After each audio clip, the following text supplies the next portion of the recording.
everyone, this is Ellen from 1000 Splendid Books, and today I'm going to give you my wrap up for February and my TBR for March. So far this month I managed to get through around 14 books. 4 of those were rereads and the rest of them were new reads. Starting with my first reread, which was Harry Potter and the Philosopher's Stone, illustrated by Jim Kay and written by J.K. Rowling. I absolutely fell in love again with the story. I'm sure everyone knows it, and I just absolutely adored these illustrations. It really just cast such a beautiful light upon this well-loved world, and I just absolutely loved this book. So for my next set of rereads, I got through the Wind of Fire trilogy by William Nicholson. I have had these books since I don't know how long, and they've always stayed with me. But it's been such a long time since I've read them that I just felt it was deserving of a reread. And I just absolutely love this story. I fell in love with it all over again, and these covers are just so pretty. And yeah, I really love this set of books. So now moving on to the new books that I read this month. I read You by Caroline Kepnes. This is the first book I've ever read by Caroline Kepnes, and I think this might actually be her debut novel, I'm not entirely sure. And it follows the viewpoint of a stalker as he's essentially following this girl around and being quite creepy and weird. I found this book quite intense. I found the way he thought about this woman very odd and very kind of off-kilter, and I felt the way that the author approached writing this book by doing it in the second person really emphasised how much the main character was obsessing over this girl, and it was just insane and really creepy. I enjoyed reading it, and I wouldn't say it was as good as Gone Girl. There were some things about it I felt could have been done better. I felt the pace at times was quite slow. I felt like this was a really good book.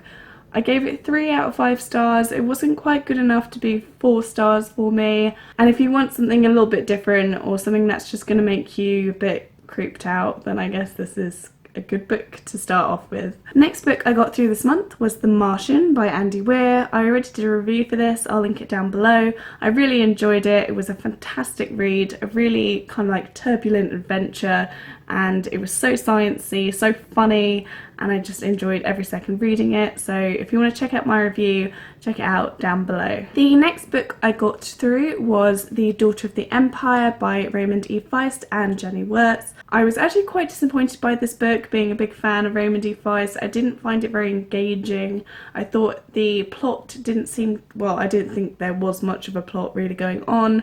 I felt the main character was quite flimsy. I didn't really feel like the writing style was as strong as it was when it was just Raymond E. Feist, and I felt like there was quite a conflict in writing styles as well. It seems like the character just kind of went through events that seemed to just happen to them. It didn't seem to have any flow or any direction.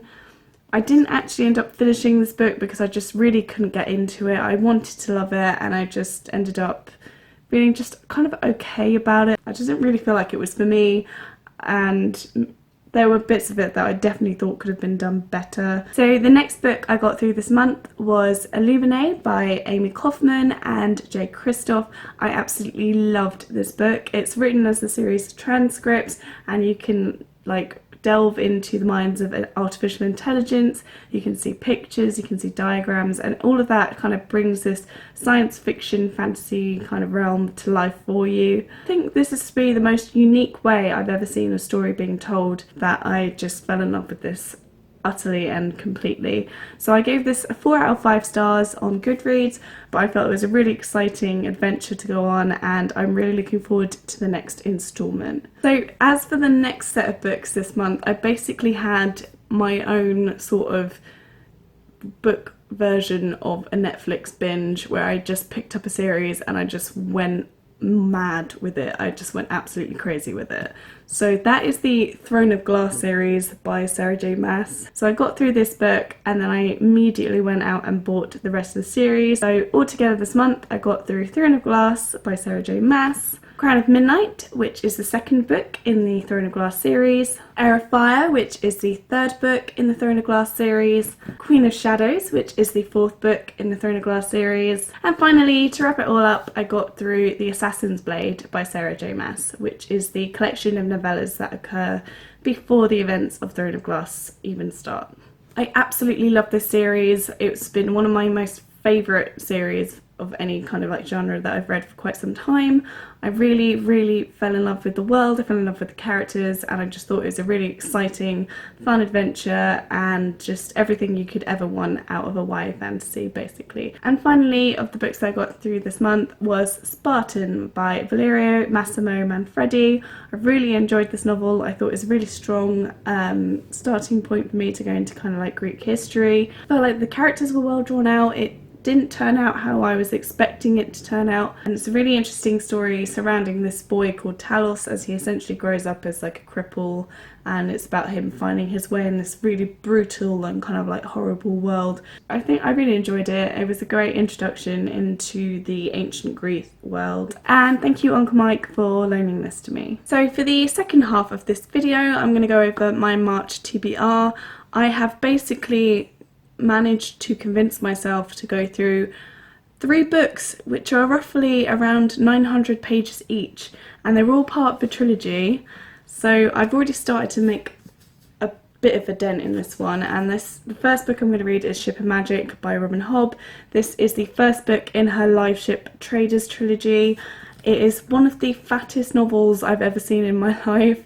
I've been absolutely encaptured again by Robin Hobb's writing. I feel like this is such a strong story already, and I'm only about just 200 pages through, and I just absolutely fell in love with it again. It's got everything that Assassin's Apprentice had. It's got a really strong world, it's got really strong characters, and I feel like the premise of this story is even more intriguing than perhaps Assassin's Apprentice.